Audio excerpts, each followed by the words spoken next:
Зүгээс эдийн засагт хоёр их үүсвэрээр олцдог нь мөнгөний тэлэх бодлого буюу зээлийн гаргалчим. Өөрөөр хэлэх юм бол өнгөрсөн жилийн тухайд эдийн засаг бодитоос сэрхэхгүй байсан учраас хиймэл амьсгаа хийж ажилласан байна. За энэ болон бусад асуудлаар шинжээч өгсөн мэдээллийг одоо үзүүлье.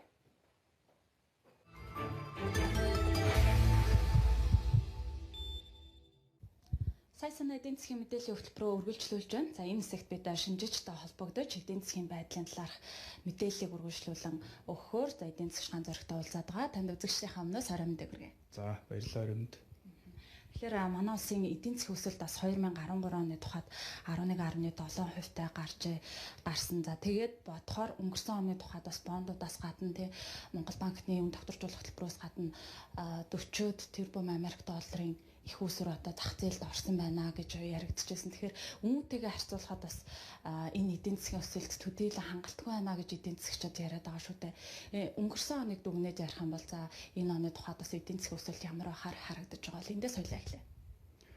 За өнгөрсөн оны үед бол одоо гол асуудал бол мэдээж уул уурхайн салбараас хүлээгдэж байсан эдийн засгийн өсөлт үндсэндээ байхгүй болсон.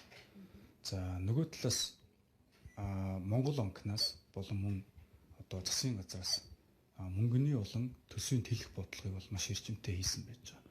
За тэгэхээр ер нь засгийн төрийн зүгээс эдийн засгт оролцдог үндсэндээ хоёр арга байдаг. Нэг нь бол төсвийн тэлэх бодлого. За энэ маань одоо төрийн тусламж үйлчилгээ хөрөнгө оруулалттай холбоотой бүтээн байгуулалтын ажлууд явуулахтай холбоотой юм зарцуулалт байж байгаа. За ингэснээр эргээд нөө замын компаниуд ажилтаа болох. За замын компаниуд эргээд хүмүүсийг ажлын байраар хангах гэх мэтлэн юм одоо гинжи урвал явж эдийн засгт эргээр нөлөөлдөг өсөлтөнд. За мөнгөний тэлэх бодлого бол илүү одоо зээлийн олголтыг дэмжих одоо мөнгөний бодлогын арга хэрэгслүүдийг ашигладаг. За Монгол банкны хувьд бол анх удаа түүхэндээ одоо шууд интервенц хийх арга буюу Монгол банкнаас шууд төсөл хөтөлбөрүүдэд их үүсвэрийн банкудаар дамжуулж олгосон байж байгаа. За өмнө нь бол ердөө бодлогын хөг өсөх бууруулах, за гаргаж байгаа төв банкны үн цасыг тоог нэмэх бууруулах төдийгөр л хязгаарлагддаг байсан. За тэгэхээр энийг бол одоо бид нэр их цаг үе олсон үйл явдал болсон. Хэрвээ мөнгөний бодлого төсвийн бодлогын хувьд одоо ингэж тэлж ажиллаагүй байсан бол эдийн засгийн өсөлт бол ингэж гарахгүй байх байсан. Олон улсын эдийн засаг уул уурхайн салбарын одоо энэ сэтгэлд одоо төлөвлөлтөнд хүрээгүй энэ гүйцэтгэлээс болоод те ингэж бол дүгнж байгаа. За гэтэл энэ төсвийн болон мөнгөний тэлэх бодлогыг бас хэмжээ хязгааргүй үргэлжлүүлж болдоггүй. Ерөөсөө эдийн засаг хүндрэлд орсон төр зур авдаг арга хэмжээ байдаг. Эргээд сөрөг нөлөөлөлд гарч ирдэг. За өнгөрсөн оны хувьд бол одоо инфляц одоо 12% гарсан байна. За нөгөө талд валютын ханш төгрөгийн ханш бол суларсан доллар эсрэг. Энэ маань энэ явуулсан бодлогын манаас зарим талаар сөрөг үр дагавар болж гарч ирсэн. Шууд бол буруутгаж болохгүй. Гэхдээ зохих нөлөөг л үзүүлсэн байж байгаа. Инфляц өсөх, төгрөгийн ханш сулрахад бол. За тэгэхээр ингээд цаашид үргэлжлүүлээд байх юм бол яах вэ гэдэг асуудал гардаг. Эдийн засаг бодитойгоор сэрэхгүй бол хиймлэр ингээд хиймэл амьсгаа байнга хийгээд ээж бол болохгүй. Тэгэхээр 14 онд одоо асууж байгаа эдийн засгийн гол асуулт бол энэ байгаа. Ер нь цаашид одоо яах гээд байна? Эдийн засгийн бодит одоо сэргэлт өсөлт явагдах нь уу? Тэгэхээр төв банкны энэ бодлого бол мэдээж зах зээлийг дэмжиж ажилгүйдлийг бас бууруулах талаар хэлсэн бол засгийн газар бас яг ажилгүйдлийг бууруулахад тодорхой хувь хэмжээ оруулж чадсан болов энэ хоёрын хоорондын уялдаа холбоо ямар байсан?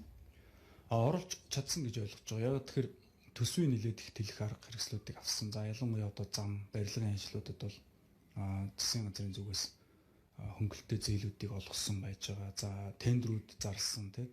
За иймэрхүү юмнууд төр бол тодорхой хэмжээний ажлын байр бий болж идэг. Шинээр хүмүүсийг ажилд авдаг учраас. За одоо манайхан бас ярьдаг штеп. Одоо хошигнож те. Японд эдийн засгийн унах дээр засгийн газар зүг зүгээрээс нь гүүрээ нураагаад дахиад шинээр барьд юм а гэж.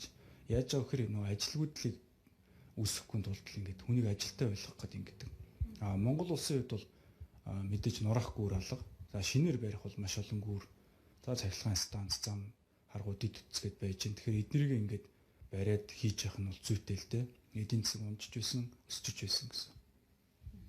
Нэгэнт мөнгөний бодлогын нөлөөллийн талаар ярьж байгаагийнх энэ санхүүгийн зах зээлийн бодлого өнөөдөр манай улсад ямар байгаа юм бэ? Бас зарим эдийн засгчдад ярьж байгаараа нэгдсэн бодлого байхгүйгээс эдийн засгийн өсөлтөнд цөргөөр нөлөөлж байна гэж ярьдаг шүү дээ. Яг манай улс ямар бодлогын дагуу ажиллаж байгаа? Ер нь бол одоо Монгол улсын санхүүгийн зах зээлийг дүгнж үзэхэд одоо санхүүгийн зах зээл маань өөрөө мөнгөний урсгалыг дамжуулагч дэд утсан. Тэгэхээр яг л манай одоо хэмхэрхий зам шиг л ерөөсөө санхүүгийн дэд утас бол сайн ажиллаж ирэхгүй өнөөдөр хүрсэн юм. За санхүүгийн зах зээл дотроо бол хөрөнгөний зах зээл нь багтаж явж байгаа. Тэгээ хөрөнгөний зах зээлийн хөгжлийн талаар бол бид нэр их ярьдаг штеп. Яагаад ийм байдалд хүрсэн бэ гэхээр ерөөсөө санхүүгийн зах зээлийн нэгдсэн бодлогыг нь хинч хариуцж аваагүй. Сангийн яам болохоор зөвхөн төсвийн зарцуулалт те төрөөс мөнгө одоо өгөхгүй юу гэдэг юм а ярьсаар өнөөдөр хүрсэн. Нөгөө талд нь Монгол банк бол зөвхөн мөнгөний бодлого ярьсан. Яг санхүүгийн зах зээлийг системтэйгээр хөгжүүлэх талаар бол хинч ярихгүй байсан. За ингээ 2006 онд бол анх удаа санхүүгийн зохицуулах хороо байгуулагдсан. За байгууллагад эхний жилүүддээ бол илүү одоо санхүүгийн зах зээл дээрх одоо дүрм журм хууль эрх зүйн тогтолцоог боловсронгуулах одоо тэр хяналтын шинжтэй те зах зээлийг зохицуулах буюу өөрийн үндсэн үүргийн дагуу ажиллаж ирсэн. Харин сүүлийн жилүүдэд харьцангуй зах зээлийг хөгжүүлэх чиглэлүүдээр бол олон алхмууд хийж байна.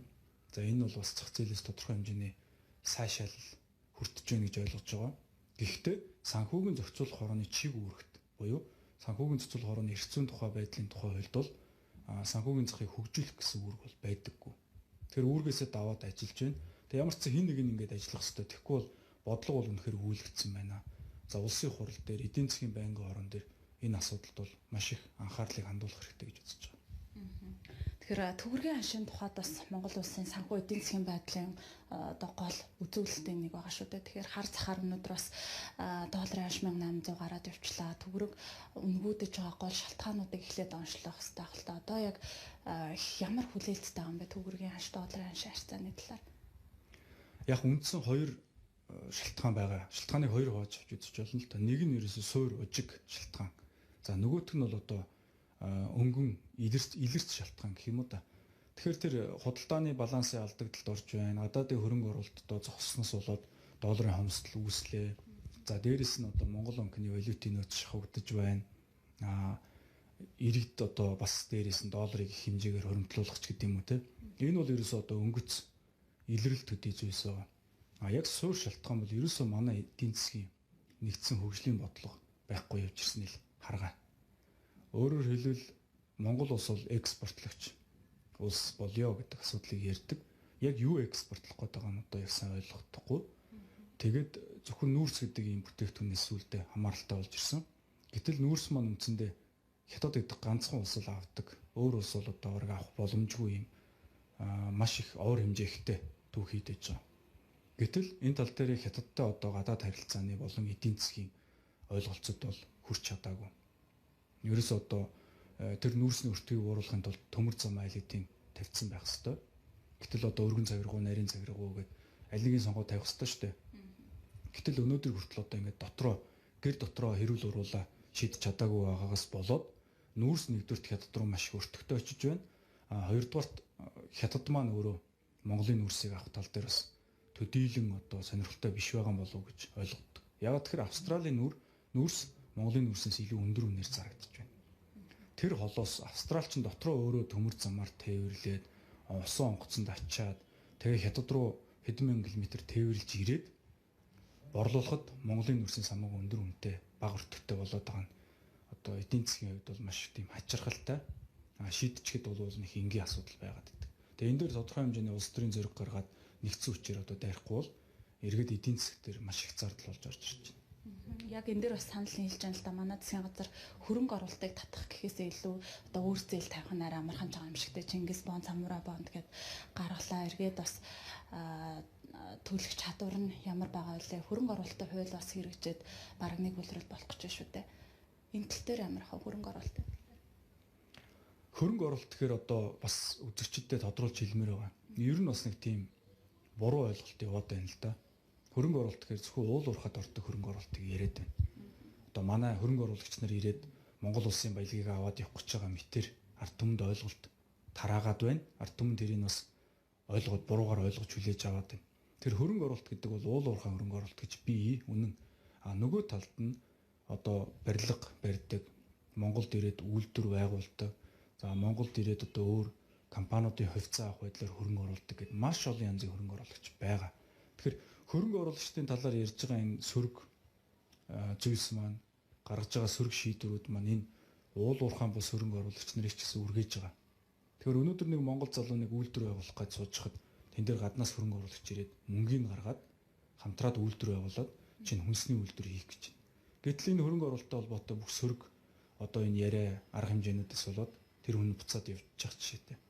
Тэгэхээр хөрөнгө оруулалтыг бол татна гэдэг бол үнэхээр зөв юм аа. Дэлхийн аль ч улс хөрөнгө оруулалтыг татчихж л босч ирсэн бид. Америк болохоор босч ирж байхдаа Английн хөрөнгө оруулалтыг татчихсан. Герман бол Америкийнхыг босгож ирсэн.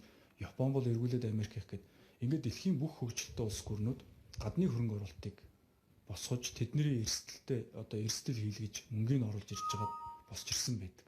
Тэгээ явандаа мэдээж улс томроод ирэхээр өөрөө эргүүлээд худалдаж авч эхэлдэг. Хин ч гэсэн одоо Монголд ирээл нэг үйлдвэр эзэмшээл ингээл хэдэн зуун жил байхыг хүсэхгүй. Ашиг аваад буцаад гардаг. Тэгэхээр ерөнхийдөө хөрөнгө оруулалтын хувьд бол бас бодлогын хувьд нэгдсэн ойлголцолд хүрэх ёстой гэж ойлгодог. Хөрөнгө оруулалт гэснээс бас хөрөнгө оруулалтыг татхад гол их усүр нь одоо бирж гэж ойлгож байна шүү дээ. Гэтэл одоо биржийн үйл ажиллагаа зогсонгүй байна. Та энэ гэлдэг чинь үнцаасны тухай хууль батлагдаад бас төдийлүү одоо үр өгөөж өгөхгүй байна. Өнгөрсөн онд хийгдсэн технологийн шинжилгүүд бол хөрсөө суураа бэлдэг байж технологийн шинжилгээ нь буруу байсан юм аа гэл одоо бас ярих их сурвалжууд олон байна л да. Тэгэхээр одоо яг бас яах бирж яах юм яаж хөрөнгө оруулалтаа татах хэвтэй. Бас нэг ийм ойлголт бас байх шиг байна л да. Залруулах нь зөв. Нэг ингээд биржийн гүйцэтгэх захирал гээл нэг мундаг хүн ирээл бүгдийг нь өөрчилждэг.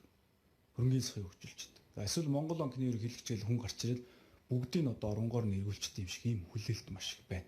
Тийм манлайлал хүсэдэж штэ. Улс төрчид ард түмэн бүгдээрээ. Тэгэхээр энэ бол буруу юм аа. Нэг хүн энийг өөрчилж чадахгүй. Системийн гажуудалтай болтол үүсчээд байна. Тэгэхээр бүгдээрээ эрвэхээр хувь нэмрээ оруулж иж энэ улс хөгжнөө гэдгийг одоо маш хатуу ойлгосоо гэж үзэж байгаа. Эргүүлээд одоо тэр хөрөнгө оруулалт дээр ярихад хөрөнгө оруулалтыг татдаг үндсэндээ хоёр арга хөрөнгө оруулалтыг өөр дээр авчирдаг үндсэндээ хоёр субъект байгаа юм. За хоёр аргынх нь нэг нь зээл авах, нөгөөх нь хувьцаа гаргаж хөрөнгө оруулалт татах гэсэн үндсэн хоёр арга байгаа. За хоёр субъект байна гэдэг нь нэг нь төр буюу засгийн газар. Хоёр дахь нь болохоор хувийн хвшил буюу компаниуд. Тэгэхээр Монгол улсын одоо засгийн газрын өр хэрэгс сэтэрлээ гэдээ ярьж шít. Яагаад гэвэл Монголын компаниудад хэн ч итгэж зээл өгөхгүй байна гадаадаас хувьцааг нь худалдаж авахгүй байна. Яагаад гэвэл өнөөдөр хүртэл Монгол улсын имиж, нэр хүнд олон улсын тавцанд төдийлөн сайн бүрэлдээгүй байна. За юунаас болж байгаа гэхээр нэгдүгürt бид маркетингийн тал дээр хангалттай арга хэмжээ авсангүй, нэгдсэн арга хэмжээ. Өнөөдөр хүртэл авсангүй. Хоёрдугаарт Монгол улс гадны хөрөнгө оруулалт орж ирээд хувийн хвшилтэнд хүршлээд явах дээр нөгөө хүн суртал, дундчтны, нөгөө мэрэгжлийн хяналт, нөгөө гайл, нөгөө татвар гэд бүхэл юмн дээр нь одоо хаадаг, боодог. Гадаадын хөрөнгө оруулагч энд ирээд тийм авилгал өгөх сонирхолтой хүн байхгүй. Би л тийм хүнтэй таарлаж үзээгүй. Тэгээд за ер нь Монгол эрсдэлтэй газар юм байна. Юм бол цуцлан, хураан, булаан гэдэм байна. Төрн.